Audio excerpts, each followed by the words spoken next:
ಜೈ ಶ್ರೀರಾಮ್ ಜೈ ಶಿವಲಾಲ್ 75ನೇ ದಿನ 38ನೇ ದಿನ usual same routine. ಬೆಳಗ್ಗೆ ಎದ್ದ ತಕ್ಷಣ ನೀರು ಕುಡಿದೆ, ಆಮೇಲೆ 3 ಕಿಲೋಮೀಟರ್ ರನ್ನಿಂಗ್ ಮಾಡ್ಕೊಂಡೆ, ವಾರ್ಮಫಿಗೆ ಜಂಪ್ ಮಾಡ್ಕೊಂಡೆ, ಹೈಡ್ ಜಂಪು, ನೆಕ್ ರೊಟೇಟಿಂಗ್ ಮಾಡ್ಕೊಂಡೆ, ಹ್ಯಾಂಡ್ ರೋಲಿಂಗ್ ಮಾಡ್ಕೊಂಡೆ, ಸೈಡ್ ಸೀಟಿಂಗ್ ಒಂದು 50 ಹೊಡ್ಕೊಂಡೆ, ಕಿಕ್ ಲಿಫ್ಟ್ ಮಾಡ್ಕೊಂಡೆ, ಆ ಕಡೆ ಸೈಡ್ ಈ ಕಡೆ ಸೈಡು, ಸೈಡ್ ಕಿಕ್ ಮಾಡ್ಕೊಂಡೆ, ಆ ಕಡೆ ಸೈಡ್ ಈ ಕಡೆ ಸೈಡು, ಇನ್ಸೈಡು ಔಟ್ಸೈಡ್ ಮಾಡ್ಕೊಂಡೆ, ಕಿಕ್ ಲಿಫ್ಟು, ಮುಷ್ಟಿ ಡಿಪ್ಸ್ ಹೊಡೆದೆ ಒಂದು 50, 3 ಫಿಂಗರ್ ಡಿಪ್ಸ್ ಹೊಡೆದೆ ಒಂದು 50, ನಾರ್ಮಲ್ ಡಿಪ್ಸ್ ಹೊಡೆದೆ ಒಂದು 50, ಇನ್ಸೈಡ್ ಡಿಪ್ಸ್ ಹೊಡೆದೆ ಒಂದು 50.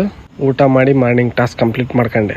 ಈವ್ನಿಂಗ್ ವರ್ಕೌಟಿಗೆ ಸಪಾಟೆ ಹೊಡೆದೆ ಒಂದು 50, ದಂಡು ಹೊಡೆದೆ ಒಂದು 50, ಸ್ಕ್ವಾಡ್ ಮಾಡ್ಕೊಂಡೆ ಸ್ವಲ್ಪ ಹೊತ್ತು, ಅಪ್ಪರ್ ಬ್ಲಾಕ್ ಮಾಡಿ ಪಂಚ್ ಹೊಡೆದೆ ಒಂದು 20, ಡೌನರ್ ಬ್ಲಾಕ್ ಮಾಡಿ ಪಂಚ್ ಹೊಡೆದೆ ಒಂದು 20, ಇನ್ಸೈಡ್ ಬ್ಲಾಕು ಮತ್ತು ಪಂಚ್ ಮಾಡ್ಕೊಂಡೆ 20, ಔಟ್ಸೈಡ್ ಬ್ಲಾಕು ಮತ್ತು ಪಂಚ್ ಮಾಡ್ಕೊಂಡೆ 20. ವರ್ಕೌಟ್ ಮುಗಿದ್ಮೇಲೆ ಬಾಡಿ ಪಂಪ್ ಹೀಗಿದೆ. ಪೈಟ್ಯಾಕ್ಸ್ ಹೊಡೆದೆ ಒಂದು 100, ಸ್ಟಮಕ್ ಎಕ್ಸಸೈಸ್ ಮಾಡ್ಕೊಂಡೆ ಒಂದು 20, ಈ ಆ್ಯಂಗಲ್ ಒಂದು 20 ಹೊಡೆದೆ, ಈ ಆ್ಯಂಗಲ್ ಒಂದು 20 ಹೊಡೆದೆ. ನೀರಿನ ಟಾಸ್ಕ್ ಕೂಡ ಕಂಪ್ಲೀಟ್ ಆಯಿತು. ಬುಕ್ ಓದೋಕ್ಕೆ ಕುಂತೆ. ಇವತ್ತಿನ ಸೆಲ್ಫಿ ಟಾಸ್ಕ್ ಕೂಡ ಕಂಪ್ಲೀಟ್ ಆಯಿತು. ಜೈ ಶ್ರೀರಾಮ್ ಜೈ ಶಿವಲಾಲ್.